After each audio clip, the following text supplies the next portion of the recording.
Doctor বাবু, আমার বাড়িতে একজনের হার্ট অ্যাটাক হয়েছে, কিন্তু তার যে চিকিৎসা সে চিকিৎসার পরেও তিনি সম্পূর্ণ সুস্থ হতে পারছেন না। এখনো তার মধ্যে সেই ট্রমা কাজ করে। এরকম প্রশ্ন ডাক্তারবাবুদের কাছে প্রায় আসে, এবং অনেক ক্ষেত্রে দেখা যায় রোগীর চিকিৎসার পরেও তিনি সেই মেন্টাল ট্রমা থেকে বেরোতে পারেন না, অর্থাৎ বেঁচে গিয়েও ঠিক মৃতের মতনই তিনি আচরণ করেন, অর্থাৎ বেঁচে থেকেও যেন মরে গেছে। আর ঠিক এখানেই কাজ করে রিহ্যাবিলিটেশন। নিউরো রিহ্যাবিলিটেশন টার্মটা খুব ছোট্ট টার্ম, কিন্তু এর পিছনে একটা বড় টিম কাজ করে। আমি জাস্ট এটা এক্সাম্পল দিয়েই বলছি। মানে আজকে আমাদের যেই কনফারেন্সটা সেটা হচ্ছে হেড ইনজুরি অ্যান্ড রিহ্যাবিলিটেশন। এবারে ধরুন একজন young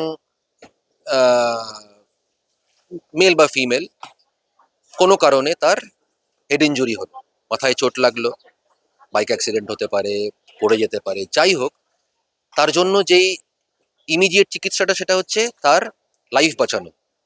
they could be a life saving surgery, বা অনেক সময় অনেকের লাগে না, মেডিসিনস দিয়ে সেটা ইমপ্রুভ করে যায়, বাট সেই ইমপ্রুভমেন্টটা টেম্পোরারি ইমপ্রুভমেন্ট।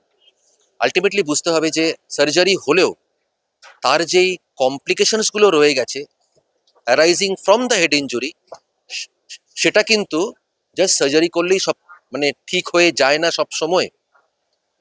ধরুন একদিকের লিম্স প্যারালাইসিস হয়ে গেছে, হাত পা কাজ করছে না, কথা বলতে পারছে না, গিলতে পারছে না, কোমাটোজ অবস্থাতে আছে, ব্লাডার বাউয়েল প্রবলেমস, বেডসোর হয়ে গেছে। তো এই জিনিস আপনি কি করে হ্যান্ডেল করবেন?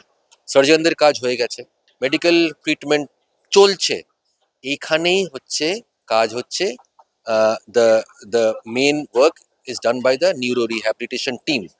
টিমটা কি?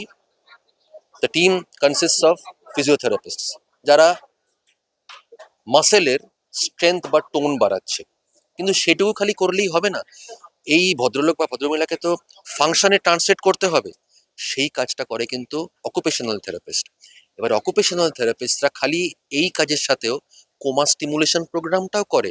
অনেক পেশেন্ট তো কোমাতে স্লিপ করে যায়, তাদেরকে তো ধীরে ধীরে সেই কোমা থেকে বার করে নিয়ে আসতে হবে। তো সেই কাজটা করে হচ্ছে অকুপেশনাল থেরাপিস্টরা।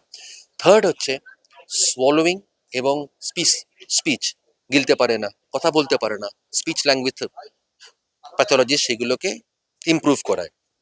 অনেকের মাসেলস উইক হয়ে যায়, সাপোর্ট করতে পারে না, তার জন্য অর্থোটিস্ট অ্যান্ড প্রস্থেটিস্টকে লাগে স্প্লিন্ট দেওয়ার জন্য, নার্সিং স্টাফ লাগে।